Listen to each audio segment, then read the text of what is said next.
ಚಿತ್ತಳೆ ಅವರೇ, ಈಗ ತಾವು ಈ ವಿಚಾರಗಳಿಗೆ ಸಂಬಂಧಪಟ್ಟಂತೆ ಮಾತಾಡುವಂತಹ ಟೈಮ್ ನಲ್ಲಿ ಬೇರೆ ರೀತಿಯ ಆಯಾಮಗಳ ಸಾಧ್ಯತೆಗಳ ಬಗ್ಗೆ ಚರ್ಚೆಯನ್ನ ಮಾಡ್ತಾ ಇದ್ದೀರಿ.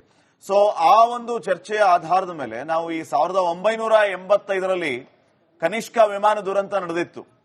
ಆ ಕನಿಷ್ಕ ವಿಮಾನ ದುರಂತ ನಡೆದಿದ್ದರ ಹಿಂದೆ ವಿಧ್ವಂಸಕ ಕೃತ್ಯದ ಚರ್ಚೆ ಭಾರಿಯಾಗಿತ್ತು. ಆ ವಿಧ್ವಂಸಕ ಕೃತ್ಯದಿಂದಲೇ ವಿಮಾನ ಪತನ ಆಗಿತ್ತು ಅನ್ನುವಂತಹ ಚರ್ಚೆ ಆಗಿತ್ತು.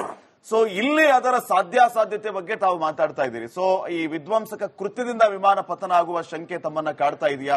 ವ್ಯಾಂಡಲಿಸಂ ಅಂತ ನಾವು ಹೇಳ್ತೀವಲ್ಲ, ಆ ಪ್ರಕಾರ?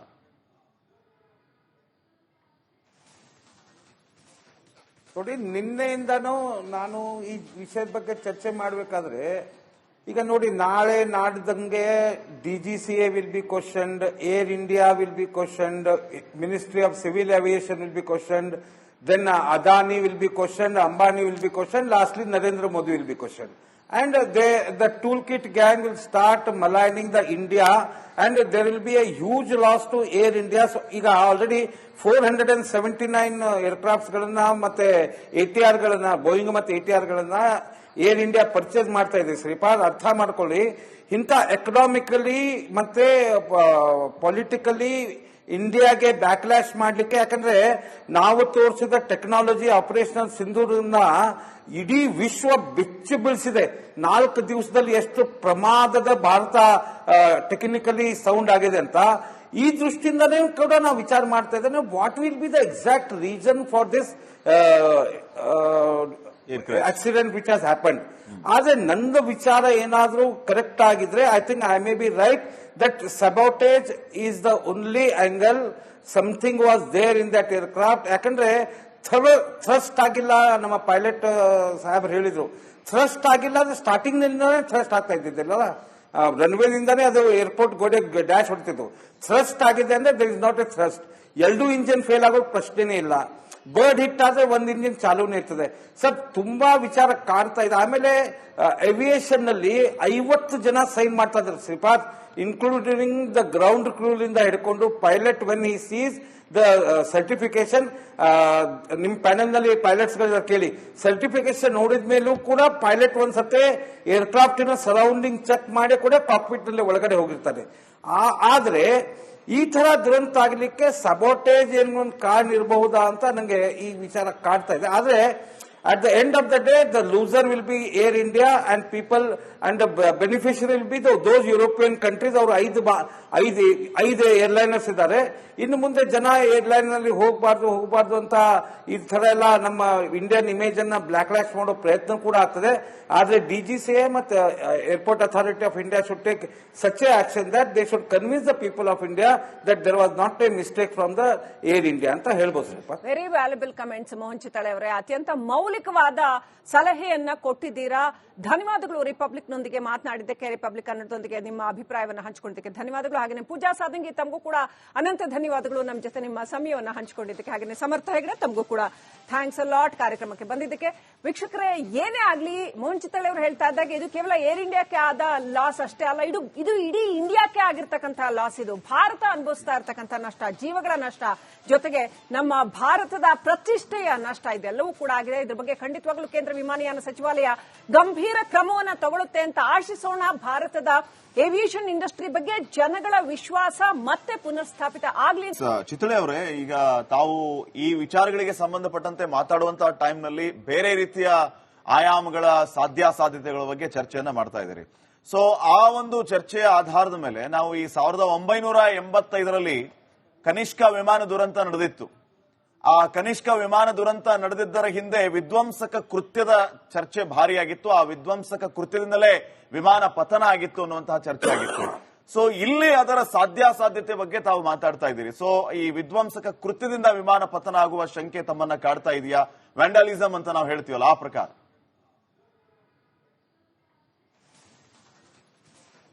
ನೋಡಿ, ನಿನ್ನೆಯಿಂದನೂ ನಾನು ಈ ವಿಷಯದ ಬಗ್ಗೆ ಚರ್ಚೆ ಮಾಡಬೇಕಾದ್ರೆ, ಈಗ ನೋಡಿ, ನಾಳೆ ನಾಡ್ದಂಗೆ DGCA will be questioned, Air India will be questioned, ministry of civil aviation will be questioned, then Adani will be questioned, Ambani will be questioned, lastly Narendra Modi will be questioned.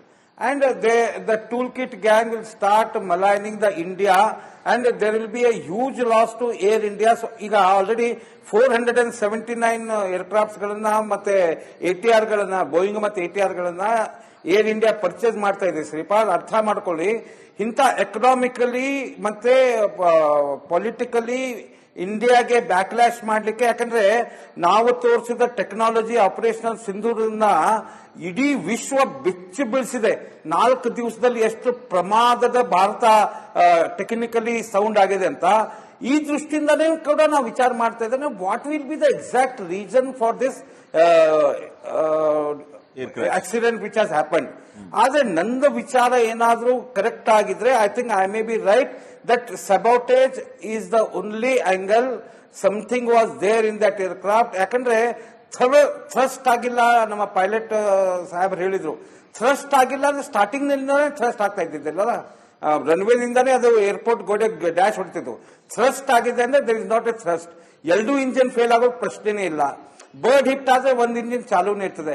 Sir ತುಂಬಾ ವಿಚಾರ ಕಾಡ್ತಾ ಇದೆ. ಆಮೇಲೆ aviation ನಲ್ಲಿ 50 ಜನ sign ಮಾಡ್ತಾ ಇದ್ದಾರೆ Shripad, including the ground ಕ್ರೂಲಿಂದ ಹಿಡ್ಕೊಂಡು pilot. When he seize the certification, ನಿಮ್ ಪ್ಯಾನೆಲ್ ನಲ್ಲಿ ಪೈಲಟ್ಸ್ ಗಳ ಕೇಳಿ, ಸರ್ಟಿಫಿಕೇಶನ್ ನೋಡಿದ ಮೇಲೂ ಕೂಡ ಪೈಲಟ್ ಒಂದ್ಸತೆ ಏರ್ಕ್ರಾಫ್ಟಿನ ಸರೌಂಡಿಂಗ್ ಚೆಕ್ ಮಾಡಿ ಕೂಡ ಕಾಕ್ಪಿಟ್ ನಲ್ಲಿ ಒಳಗಡೆ ಹೋಗಿರ್ತಾರೆ. ಆದ್ರೆ ಈ ತರ ದುರಂತ ಆಗಲಿಕ್ಕೆ ಸಬೋಟೇಜ್ ಏನೊಂದು ಕಾರಣ ಇರಬಹುದಾ ಅಂತ ನಂಗೆ ಈ ವಿಚಾರ ಕಾಡ್ತಾ ಇದೆ. ಆದ್ರೆ at the end of the day, the loser will be Air India, and people, and the beneficiary will be those European countries. ಅವರು 5 ಏರ್ಲೈನರ್ಸ್ ಇದ್ದಾರೆ. ಇನ್ನು ಮುಂದೆ ಜನ ಏರ್ಲೈನ್ ನಲ್ಲಿ ಹೋಗಬಾರ್ದು ಅಂತ ಈ ತರ ಎಲ್ಲ ನಮ್ಮ ಇಂಡಿಯನ್ ಇಮೇಜ್ ಅನ್ನ ಬ್ಲಾಕ್ಲಾಶ್ ಮಾಡೋ ಪ್ರಯತ್ನ ಕೂಡ ಆಗ್ತದೆ. ಆದ್ರೆ DGCA ಮತ್ತು airport authority of India should take such a action that they should convince the people of India that there was not a mistake from the Air India ಅಂತ ಹೇಳ್ಬೋದು ಸ್ವಲ್ಪ. Very valuable comments Mohan Chittale ಅವರೇ. ಅತ್ಯಂತ ಮೌಲಿಕವಾದ ಸಲಹೆಯನ್ನ ಕೊಟ್ಟಿದ್ದೀರಾ. ಧನ್ಯವಾದಗಳು. Republic ನೊಂದಿಗೆ ಮಾತನಾಡಿದ್ದಕ್ಕೆ, republic ಕನ್ನಡದೊಂದಿಗೆ ನಿಮ್ಮ ಅಭಿಪ್ರಾಯವನ್ನು ಹಂಚಿಕೊಂಡಿದ್ದಕ್ಕೆ ಧನ್ಯವಾದಗಳು. ಹಾಗೆ ಪೂಜಾ ಸಾದಂಗಿ ತಮಗೂ ಕೂಡ ಅನಂತ ಧನ್ಯವಾದಗಳು ನಮ್ಮ ಜೊತೆ ನಿಮ್ಮ ಸಮಯವನ್ನು ಹಂಚಿಕೊಂಡಿದ್ದಕ್ಕೆ. ಹಾಗೆ ಸಮರ್ಥ ಹೆಗಡೆ ತಮಗೂ ಕೂಡ ಥ್ಯಾಂಕ್ಸ್ ಅ ಲಾಟ್ ಕಾರ್ಯಕ್ರಮಕ್ಕೆ ಬಂದಿದ್ದಕ್ಕೆ. ವೀಕ್ಷಕರೇ, ಏನೇ ಆಗ್ಲಿ, ಮೋಹನ್ ಚಿತ್ತಾಳೆ ಅವರು ಹೇಳ್ತಾ ಇದ್ದಾಗ ಇದು ಕೇವಲ ಏರ್ ಇಂಡಿಯಾಕ್ಕೆ ಆದ ಲಾಸ್ ಅಷ್ಟೇ ಅಲ್ಲ, ಇದು ಇಡೀ ಇಂಡಿಯಾಕ್ಕೆ ಆಗಿರ್ತಕ್ಕಂತಹ ಲಾಸ್. ಇದು ಭಾರತ ಅನುಭವಿಸ್ತಾ ಇರ್ತಕ್ಕಂಥ ನಷ್ಟ, ಜೀವಗಳ ನಷ್ಟ, ಜೊತೆಗೆ ನಮ್ಮ ಭಾರತದ ಪ್ರತಿಷ್ಠೆಯ ನಷ್ಟ, ಇದೆಲ್ಲವೂ ಕೂಡ ಆಗಿದೆ. ಇದ್ರ ಬಗ್ಗೆ ಖಂಡಿತವಾಗ್ಲೂ ಕೇಂದ್ರ ವಿಮಾನಯಾನ ಸಚಿವಾಲಯ ಗಂಭೀರ ಕ್ರಮವನ್ನು ತಗೊಳುತ್ತೆ ಅಂತ ಆಶಿಸೋಣ. ಭಾರತದ ಏವಿಯೇಷನ್ ಇಂಡಸ್ಟ್ರಿ ಬಗ್ಗೆ ಜನಗಳ ವಿಶ್ವಾಸ ಮತ್ತೆ ಪುನರ್ಸ್ಥಾಪಿತ ಆಗ್ಲಿ ಅಂತ ಹೇಳ್ತಾ ಚಿತ್ತಳೆ ಅವರೇ, ಈಗ ತಾವು ಈ ವಿಚಾರಗಳಿಗೆ ಸಂಬಂಧಪಟ್ಟಂತೆ ಮಾತಾಡುವಂತಹ ಟೈಮ್ ನಲ್ಲಿ ಬೇರೆ ರೀತಿಯ ಆಯಾಮಗಳ ಸಾಧ್ಯಾಸಾಧ್ಯತೆಗಳ ಬಗ್ಗೆ ಚರ್ಚೆಯನ್ನ ಮಾಡ್ತಾ ಇದ್ದೀರಿ. ಸೊ ಆ ಒಂದು ಚರ್ಚೆಯ ಆಧಾರದ ಮೇಲೆ ನಾವು ಈ 1985ರಲ್ಲಿ ಕನಿಷ್ಕ ವಿಮಾನ ದುರಂತ ನಡೆದಿತ್ತು. ಆ ಕನಿಷ್ಕ ವಿಮಾನ ದುರಂತ ನಡೆದಿದ್ದರ ಹಿಂದೆ ವಿಧ್ವಂಸಕ ಕೃತ್ಯದ ಚರ್ಚೆ ಭಾರಿಯಾಗಿತ್ತು. ಆ ವಿಧ್ವಂಸಕ ಕೃತ್ಯದಿಂದಲೇ ವಿಮಾನ ಪತನ ಆಗಿತ್ತು ಅನ್ನುವಂತಹ ಚರ್ಚೆ ಆಗಿತ್ತು. ಸೊ ಇಲ್ಲಿ ಅದರ ಸಾಧ್ಯಾಸಾಧ್ಯತೆ ಬಗ್ಗೆ ತಾವು ಮಾತಾಡ್ತಾ ಇದ್ದೀರಿ. ಸೊ ಈ ವಿಧ್ವಂಸಕ ಕೃತ್ಯದಿಂದ ವಿಮಾನ ಪತನ ಆಗುವ ಶಂಕೆ ತಮ್ಮನ್ನ ಕಾಡ್ತಾ ಇದೆಯಾ? ವ್ಯಾಂಡಲಿಸಂ ಅಂತ ನಾವು ಹೇಳ್ತೀವಲ್ಲ, ಆ ಪ್ರಕಾರ?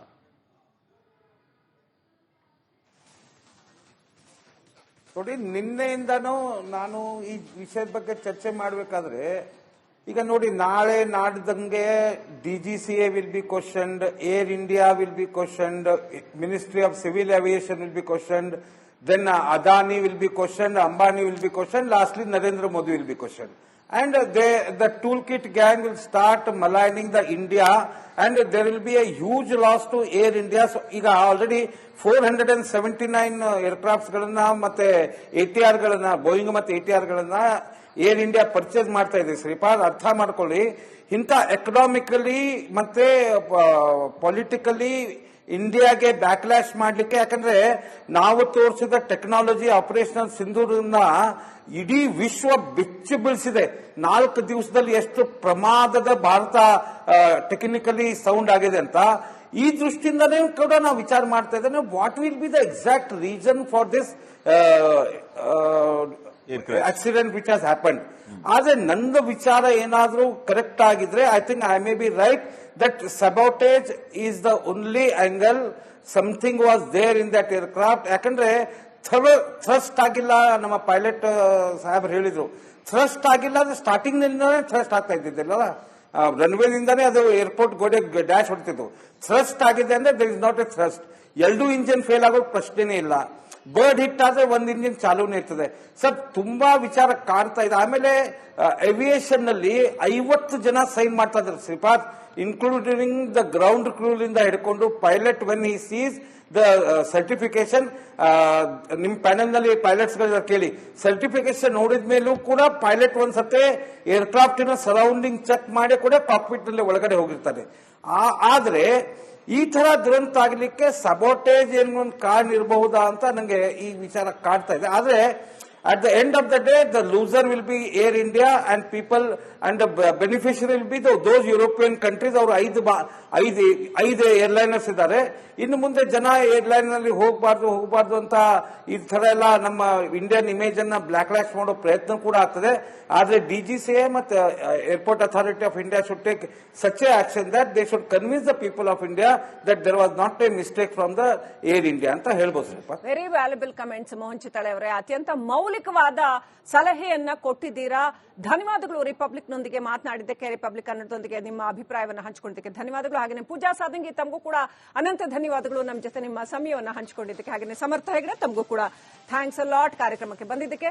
ವೀಕ್ಷಕರೇ, ಏನೇ ಆಗ್ಲಿ ಮೋಹನ್ ಚಿತ್ತಾಳೆ ಅವರು ಹೇಳ್ತಾ ಇದ್ದಾಗ ಇದು ಕೇವಲ ಏರ್ ಇಂಡಿಯಾಕ್ಕೆ ಆದ ಲಾಸ್ ಅಷ್ಟೇ ಅಲ್ಲ, ಇದು ಇಡೀ ಇಂಡಿಯಾಕ್ಕೆ ಆಗಿರ್ತಕ್ಕಂತಹ ಲಾಸ್. ಇದು ಭಾರತ ಅನುಭವಿಸ್ತಾ ಇರ್ತಕ್ಕಂಥ ನಷ್ಟ, ಜೀವಗಳ ನಷ್ಟ, ಜೊತೆಗೆ ನಮ್ಮ ಭಾರತದ ಪ್ರತಿಷ್ಠೆಯ ನಷ್ಟ, ಇದೆಲ್ಲವೂ ಕೂಡ ಆಗಿದೆ. ಇದ್ರ ಬಗ್ಗೆ ಖಂಡಿತವಾಗ್ಲೂ ಕೇಂದ್ರ ವಿಮಾನಯಾನ ಸಚಿವಾಲಯ ಗಂಭೀರ ಕ್ರಮವನ್ನು ತಗೊಳುತ್ತೆ ಅಂತ ಆಶಿಸೋಣ. ಭಾರತದ ಏವಿಯೇಷನ್ ಇಂಡಸ್ಟ್ರಿ ಬಗ್ಗೆ ಜನಗಳ ವಿಶ್ವಾಸ ಮತ್ತೆ ಪುನರ್ಸ್ಥಾಪಿತ ಆಗ್ಲಿ ಅಂತ ಹೇಳ್ತಾ